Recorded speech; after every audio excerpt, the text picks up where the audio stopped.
اور کمرہ عدالت میں معاویہ اعظم طارق کے اوپر یہ الزام لگانے کی کوشش کی گئی کہ اس کا تعلق ایک دہشت گرد جماعت جس کا نام سپاہی صحابہ ہے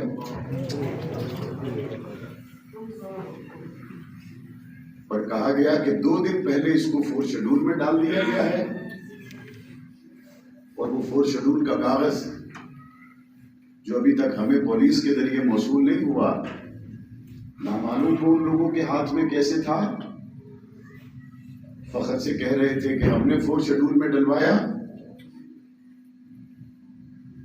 اعتراض کرنے والا میرے کاغذات پہ اعتراض کر دیتا، اعتراض کرنے والا کوئی میرے سیاسی مخالفین کی صفوں میں ہوتا تو اعتراض کر لیتا، اعتراض کرنے والا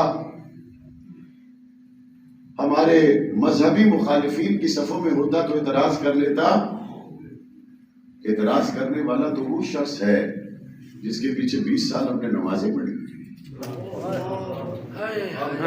اعتراض کرنے والا تو وہ شخص ہے جو الیکشن ہار جائے تو ہماری ماں بہنوں نے 8 دن تک روڈ پر اس کے لیے دھرنے دیے، اور اعتراضات کاغذوں پہ ہو جائے تو اور بات ہے۔ لیکن 40 سالہ زندگی میں مجھے اس طرح کا دکھ نہیں ہوا۔ اعتراض میں یہ لکھا ہوا تھا کہ معاویہ اعظم طارق ایک دہشت گرد جماعت سپاہی صحابہ کا رکن ہے۔ میری تو خیر تھی، تم نے میرے غصے میں میرے قائد حق نواز کو دہشت گرد کہہ دیا۔ میری تو خیر تھی، تمہارا اتنا غصہ تھا تم نے اعظم طارق کی قربانیوں کو بھی بلا دیا۔